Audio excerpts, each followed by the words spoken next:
All right, y'all. Good morning. We are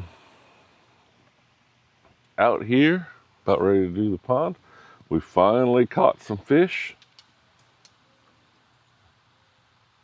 Multiple fish on a fishing trip. 3.5 fish we caught yesterday.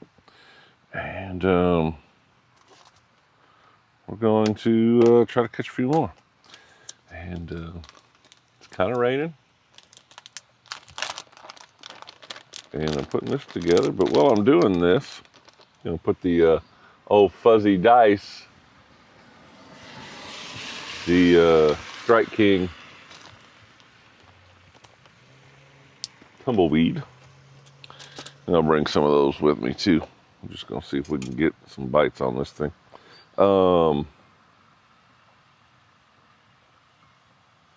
And actually,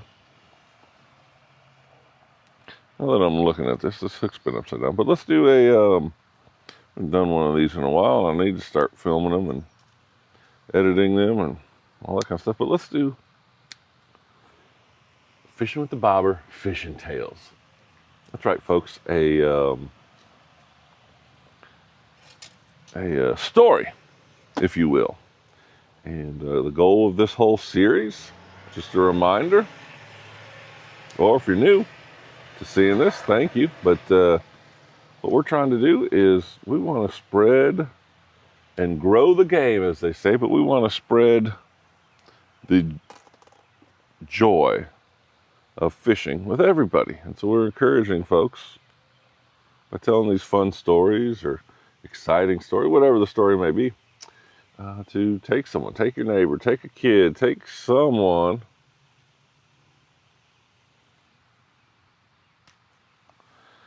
out and do some fishing with them. Because we've never seen anyone grumpy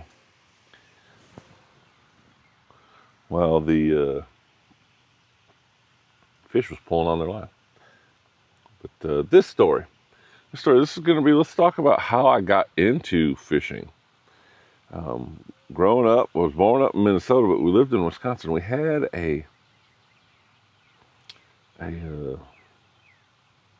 we called it a cabin. Down south, they'd call it a camp out on Lake Nubagaman, however you say it. And we would basically move out there for the summer. And my dad would take me fishing all the time. I mean, just about every day. If not, probably every day. What am I thinking? And we would catch them. We would catch northern, we would catch perch, we would catch crappie, smallmouth.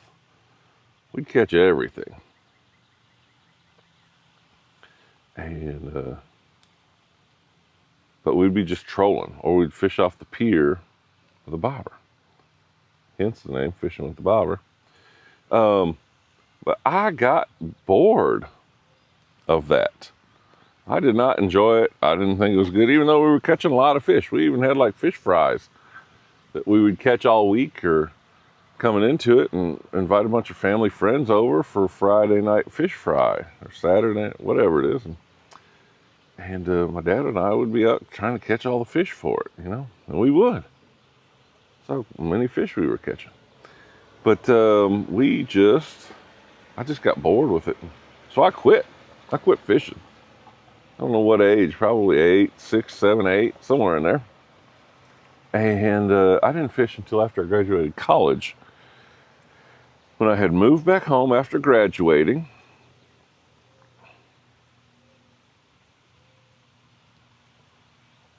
and I had turned on the fishing show, flipping through the channels one day, and fishing channel, and it was a guy fly fishing. I had never seen anything like that. And so I thought, man, that's a fun. It looks like fun. Like they're like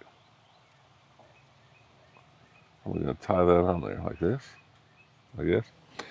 They're like moving around on the, they're like walking up and down the river. They're casting, they're looking for a stream. Oh, there's a boulder right there. Let me float by it. Casting out there and mending their line as it's going down, you know, and I'm like, man, that's a lot different than just sitting there trolling, waiting for something to bite, although we caught a lot of fish. So I asked my dad, I said, hey, do you have any fly fishing stuff? I'm gonna move this in, the camera's getting kind of wet. I don't know if it's getting on the lens or not, can't really tell, but do you have any fly fishing stuff? Have you ever been fly fishing? He's like, I got a bunch of fly fishing stuff. And he's like, let's set it up. Let's set it up today. And then when I get home tomorrow, let's run up to Waterton Canyon there in, I don't know, Denver, around South Denver area of Colorado. And so we get it all ready and we go up there, and you know, it's 2 feet, probably a lot of the places, a foot maybe, you know, and so I'm just walking around wet wading this little creek, river, stream, whatever you want to call it.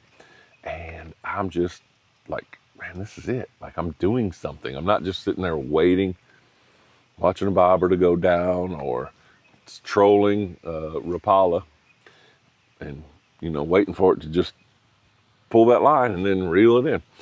I'm actually like trying to make a cast. I'm trying to make the right way, the correct presentation, all that kind of stuff. Although I didn't know anything about any of that, but I'm thinking I'm doing something.